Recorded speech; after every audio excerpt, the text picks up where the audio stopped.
দয়াল শ্রী গুরু অশ্বিনী কুমার গোস্বামী প্রেমানন্দে হরি হরি বলমন বল হরি মধুর প্রেম ধ্বনি কো শ্রাদে শ্রীকৃষ্ণ বল প্রভু নিতাই চৈতন্য প্রভু।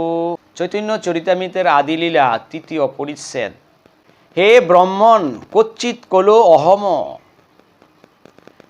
হে ব্রহ্মণ, আমি কোনো কলিযুগে সন্ন্যাসীশ্রম আশ্রিত অর্থাৎ সন্ন্যাস ধর্ম আশ্রয় করিয়া, প্রভু বলছেন কি বলছেন, হে ব্রহ্মণ, কলিযুগে সন্ন্যাস গ্রহণ করে আমি পাপত মনুষ্যকে হরিভক্তি বিলাইব। তাহলে কে হরিভক্তি বিলাবেন?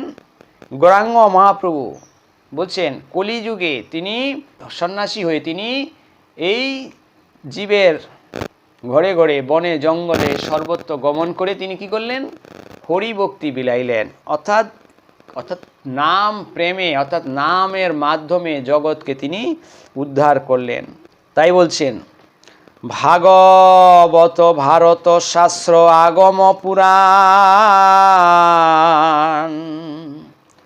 চৈতন্য কৃষ্ণ অবতারে প্রকট প্রমাণ। ভাগবত ভারত শাস্ত্র আগম পুরাণ অর্থাৎ যত ভাগবত শাস্ত্র আছে, আগম পুরাণ শাস্ত্র আছে, সমস্ত শাস্ত্রের মধ্যে প্রমাণ রয়েছে কি? চৈতন্য কৃষ্ণ অবতারে প্রকট প্রমাণ। অর্থাৎ তিনি যে কলিযুগে চৈতন্য রূপে অবতীর্ণ হবেন সেটা তার প্রমাণ রয়েছে। তাই বলা হয়েছে যে চৈতন্য কৃষ্ণ অবতারে প্রকট প্রমাণ। প্রত্যক্ষ দেখো নানা প্রকট প্রভাব, অলৌকিক কর্ম অলৌকিক অনুভাব। বলছে প্রত্যক্ষ দেখো নানা প্রকট প্রভাব, অর্থাৎ গৌরাঙ্গ মহাপ্রভু এই ধরাধামে এসে অলৌকিকভাবে লীলা করেছেন। যেখানে যেখানে গিয়েছেন অলৌকিক ভাবে প্রভুর অলৌকিক যে ক্রিয়াগুলো আছে সেগুলো জীবকে দেখিয়ে প্রভু সকল জীবকে কি করেছেন? মুগ্ধ করেছেন। তাই বলছে দেখিয়া না দেখে যতই অভক্তের গণ, উলুকে না দেখে যেন সূর্যের কিরণ। প্রভুর যে এই অলৌকিক ক্রিয়া তারা যারা ভক্ত অভক্ত সকলেই দেখেছেন। তাই দেখে তারা সকলেই মুগ্ধ হয়েছেন প্রভুর সেই নামে। তাই বলছে প্রত্যক্ষ দেহ নানা প্রকট প্রভাব, অলৌকিক কর্ম অলৌকিক অনুভাব। আর দেখিয়া না দেখে যত অভক্তের গণ, অর্থাৎ এই যে প্রভুকে দেখেছে যারা অভক্ত তারা দেখেও না দেখার ভান করেছিল। আর উলুকে না দেখে যেন সূর্যের কিরণ, অর্থাৎ ওই পোকা এগুলো কোথায় থাকে? গর্তের মধ্যে থাকে। তা ওই যে ওই পোকাগুলো গর্তের মধ্যে থাকে। গর্তে থাকলে তারা কি সূর্যের কিরণ দেখতে পায় না। তাই যারা ওই পোকার মতন মুখ ফিরিয়ে রাখে তারা প্রভু যে এই যে শত সূর্যকান্তি রূপ নিয়ে প্রভু যে এই অলৌকিক লীলা করছেন ভক্তদের সঙ্গে জগতে, যে তার যে অপরূপ রূপ এটা তারা দেখতে পায়নি বা পায় না। কারণ তাদের তো সেই বিশ্বাস নেই। বিশ্বাস না থাকলে তো প্রভুর দর্শন স্বরূপ সেটা পাওয়া যায় না, এটা অসম্ভব। তো যারা প্রভুর দর্শন পেয়ে প্রথম দর্শনে যারা মুগ্ধ হয়েছিলেন, প্রভুর প্রেমে উন্মাদ হয়েছিলেন, তারাই প্রভুর সেই দিব্য রূপ দর্শন পেয়েছিলেন। তাই বলছে দেখিয়া না দেখে যত অভক্তের গণ, উলুকে না দেখে যেন সূর্যের কিরণ। যারা অভক্ত মুখ ফিরিয়ে রেখেছেন তারা প্রভুর সেই অলৌকিক ক্রিয়াগুলো দেখতে পান না। আর অধ্যাপীয় লীলা করে রায় কোনো ভাগ্যপানে দেখিবারে পায়। অর্থাৎ এখনও তো গৌরাঙ্গ মহাপ্রভু সেই লীলা করছেন। যারা একান্ত চিত্তে গৌর নাম জপ করেন বা এখনও শুরু করে নিন, আপনি নাম জপ শুরু করুন, দেখবেন আপনার সম্মুখে গৌরাঙ্গ মহাপ্রভু দর্শন দিয়েছেন। এটা নিশ্চিত আপনি জেনে নিন যে আপনি যদি ধীর চিত্তে গৌর নাম জপ করুন, দেখবেন আপনার সম্মুখে গৌরাঙ্গ মহাপ্রভু কী করছেন? হাঁটছেন। আপনাকে দর্শন দিচ্ছেন, আপনাকে পথ দেখাচ্ছেন। তাহলে এই গৌর নাম, আপনি রাত্রিবেলায় কি করছেন? মোবাইল দেখতে দেখতে ঘুমিয়ে পড়ছেন। সেটা না করে, মোবাইল দেখছেন ঠিক আছে, ওটাকে রেখে এইবার লাস্টের দিকে ঘুমাবার সময় নাম করতে করতে ঘুমিয়ে পড়ুন। দেখবেন আপনি ঘুমের মধ্যে প্রভুর সেই দর্শন লাভ করবেন। তাহলে এই জন্যই বলছে, অধ্যাপীয় লীলা করে রায় কোনো কোনো ভাগ্যবানে দেখিবারে পায়। ভাগ্যবান কারা? যারা এই উঠতে, শুইতে, বইতে, মানে খাওয়ার সময় সদা সর্বদা প্রভুর নাম জপ করে হৃদয়ে, অর্থাৎ হৃদয়ে প্রাণ গৌর নিত্যানন্দ, অর্থাৎ গৌরাঙ্গ মহাপ্রভু কোথায় আছে? হৃদয়ে আছে। তাকে হৃদয়ে স্থাপন করুন, আপনার হৃদয়ে স্থাপন করুন। স্থাপন করে আপনি সেখানে তাকে দর্শন করুন হৃদয়ে মন্দিরে, তাহলেই তিনি সেখানে প্রকাশিত হবেন। তোমার অত্যুৎকৃষ্ট বল, স্বভাব, রূপ ও চরিত্র দেখেও অতি নির্মল ও ধীর শাস্ত্রাদি পড়েও প্রখ্যাত পরমার্থ বেদার্থদের মতো শুনেও অসুর প্রকৃতির লোকেরা তোমাকে জানতে পারে না। দেখেছেন কি বলছে? তাহলে এই প্রভুর বলছে, তোমার অত্যুৎকৃষ্ট, তোমার এই যে অতি উৎকৃষ্ট এই যে বল, শক্তি, স্বভাব, রূপ, চরিত্র দেখেও অতি নির্মল ও দৃঢ় শাস্ত্রাদি পড়েও, অর্থাৎ শাস্ত্র পড়েও প্রখ্যাত পরমার্থ বেদাত্তদের মতো শুনেও অসুর প্রকৃতির লোকেরা তোমাকে জানতে পারে না। যারা অসুর প্রকৃতির লোক, শাস্ত্র পড়েও তোমার প্রভুকে জানতে পারে না, কারণ তাদের তো প্রভুর যে রূপ লাবণ্য, প্রভু যে লীলা করেছেন তাতে বিশ্বাস নেই। সে যত বড় পণ্ডিত হোক, সে কি করতে পারে না? প্রভুকে জানতে পারে না। একেবারে পরিষ্কার। সে যত বড় বিদ্বানী হোক, পণ্ডিত হোক, তিনি কখনোই অসুর প্রকৃতির লোকেরা জানতে পারে না। অসুর প্রকৃতির কাকে বলা হয়েছে?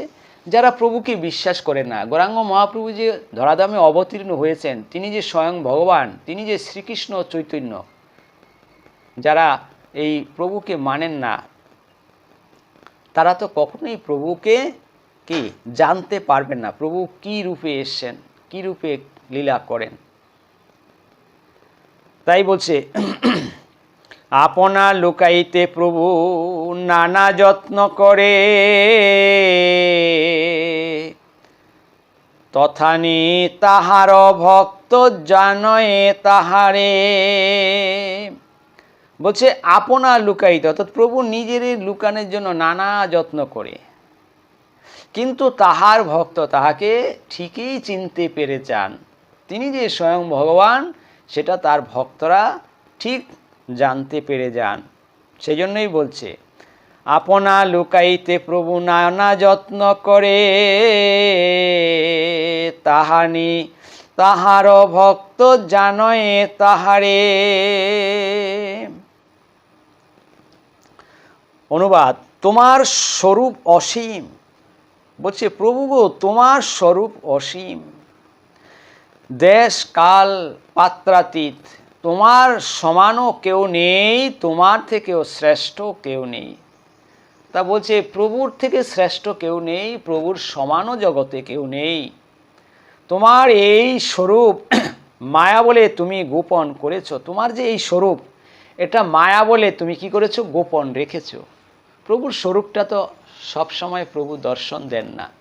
যদি দর্শন দেন, যেমন অর্জুনকে প্রভু দর্শন দিয়েছিলেন, সেই দর্শন লাভ করা মাত্রই পৃথিবী, যেই একটা বিশ্ব ব্রহ্মাণ্ডগুলো যে চোখের পলকে সেকেন্ডের মধ্যে যে করছেন, পরিভ্রমণ করছেন, তাহলে এই রূপ দর্শন করে সবাই স্থির থাকতে পারবে না। তাই বলছে তোমার সমান কেউ নেই, তোমার থেকে শ্রেষ্ঠ কেউ নেই। তোমার এই স্বরূপ মায়া বলে তুমি গোপন করেছো, কিন্তু তা সত্ত্বেও যারা তোমার ভক্ত অবিরত তোমারই ধ্যান করে, তারা তোমার এই স্বরূপ সর্বদাই অনুভব করে।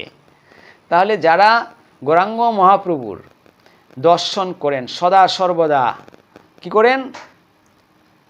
নাম করেন, তারাই প্রভুর সেই স্বরূপ দর্শন করতে পারেন। তাহলে তাহলে আপনারাও যদি সদা সর্বদা এই গৌর নাম জপ করেন, সদা সর্বদা ভাবেন গৌর ভাবনা, তাহলে আপনারাও প্রভুর গৌরাঙ্গ মহাপ্রভুর স্বরূপ দর্শন করতে পারবেন, এটাই সুনিশ্চিত। অসুর স্বভাবে কৃষ্ণে কবু নাহিক জানে, লুকাইতে নারে কৃষ্ণ ভক্ত জনস্থানে। বলছে অসুর স্বভাবে, যারা অসুর প্রকৃতির লোক, তারা কৃষ্ণের মহিমা, গৌরাঙ্গ মহাপ্রভুর মহিমা জানতে পারে না, তার ভিতরে সে আসুরিক বুদ্ধি। আর ভক্তরা, প্রভু যতই লুকাক, ভক্তের কাছে তিনি ধরা পড়ে যান, ভক্তরা তাকে চিনে যান, জানতে পারেন, তার স্বরূপ দর্শন পান। আবার অনেকে আছেন আক্ষেপ করেন, প্রভু তো আমাকে দর্শন দেন না। হ্যাঁ, প্রভু দর্শন দেবেন, আপনাকেও দেবেন, সকলকে দেওয়ার জন্যই প্রভু এসছেন। তাহলে আপনার আমার যারা দর্শন পাচ্ছেন আর আমার মতো পাষণ্ডী যারা আছেন, তাদের মধ্যে পার্থক্য কোথায়?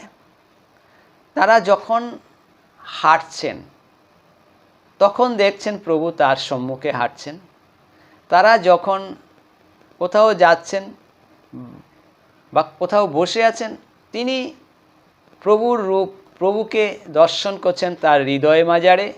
তাহলে এইভাবে যদি সকল জীব প্রভুকে ভাবেন, ধ্যান করেন, তাহলে যিনি দর্শন পাননি তিনিও দর্শন নিশ্চিত পাবেন। তাকে দর্শন পাওয়ার এটাই তো গোপন তথ্য। তাহলে কি করে প্রভুর দর্শন পাওয়া যাবে? অর্থাৎ আপনি যখন যেখানে আছেন, গাড়িতে করে যাচ্ছেন, তখন আপনার হৃদয় মন্দিরে গৌরাঙ্গ মহাপ্রভুর রূপ দর্শন করুন, গৌর নাম জপ করুন। আপনি শুয়ে আছেন, তখন আপনার হৃদয় মন্দিরে গৌরাঙ্গ মহাপ্রভুর রূপ দর্শন করুন, গৌর ভাবনা ভাবুন। আপনি যখন খাচ্ছেন, খেতে খেতেও প্রভুর নাম করুন। তাহলে এই যে বাথরুমে যাচ্ছেন, সেখানে বসেও প্রভুরকে হৃদয়ে ধারণ করে নাম করুন। তাহলে এভাবে যখন আমরা এটা একটা অভ্যাসে পরিণত করে নেব, তখন সদা সর্বদা ওই নাম মুখে অনবরত আসতেই থাকবে, আসতেই থাকবে। তাহলে এটা অভ্যাসের দাস। এইভাবে যখন প্রতিনিয়ত হতে থাকবে, তখন তিনি সম্মুখে সেই স্বরূপে দর্শন দেবেন। এটাই তো প্রভুর খেলা। তাইলে প্রভুকে দর্শন পাওয়ার এটাই হচ্ছে একমাত্র রাস্তা, গোপন রহস্য। আজকে সকলের সামনেই শাস্ত্র গ্রন্থে যেটা বলেছেন সেটাই প্রকাশ করলাম। দয়া করে সকলে সেভাবেই এগিয়ে চলুন। আর এই গ্রন্থ পাঠ, এই যে প্রতিনিয়ত আপনাদের এবং সর্বজীবের মঙ্গলের জন্য জগতে প্রকাশ করা হচ্ছে, সকল জীবের কাছে পৌঁছে দিন। তাহলে কী হবে? সমস্ত জীব কী হবে? ভক্তিতে প্লাবিত হয়ে জগতে যে অন্ধকার আছে, সেই অন্ধকারকে নাশ করে ভক্তি মাধ্যমে তারাও প্রভুর শ্রীচরণে স্থান পাবেন। আর এই কর্ম করলে কি হয়? অর্থাৎ আপনার দ্বারা যদি 10টা মানুষ যদি প্রভুর পথে আসে, সে যদি এই ভক্তির জগতে আসে, তাহলে কি হবে? তার যা পুণ্য হবে তার অর্ধেক আপনার খাতায় লেখা হবে। এটাই শাস্ত্রের সিদ্ধান্ত। তাহলে এটাও আমাদের সকলেরই এই গৌর নাম প্রচারে এগিয়ে আসা উচিত। কারণ দেখুন, এই যে শ্রীবাস, গদাধর, অদ্বৈত, তারা দেবকুল থেকে এই মনুষ্য দেহ ধারণ করে এইবার এসছেন কি করতে? গৌর নাম প্রচার করেছেন। হরিদাস জীবের ঘরে ঘরে গিয়া ব্রহ্ম, অর্থাৎ ব্রহ্মা ছিলেন। তাহলে সেই ব্রহ্মা মনুষ্যরূপে জন্ম নিয়ে গৌর নাম প্রচার করলেন জগতের ঘরে ঘরে গিয়া। তাহলে ভক্তদের কাজ কি? ভক্তদের কাজ হচ্ছে অর্থাৎ পর উপকারে, অর্থাৎ যতটা সময় এই জগতে প্রভু রাখবেন ততদিন শুধু জগতের নাম প্রেম প্রচার করে, অর্থাৎ হিংসা বিদ্বেষ ভুলে গিয়ে নাম প্রেম প্রচারে সকলকে আমাদের কি এগিয়ে আসা উচিত। তাহলেই তো জগতের কল্যাণ হবে। আর জগতের কল্যাণ হওয়া মানে আপনার কল্যাণ। জগৎ তখন সমস্ত জীব আপনাকে স্মরণ রাখবে, আপনি অমর হয়ে থাকলেন ভক্ত হৃদয়ে।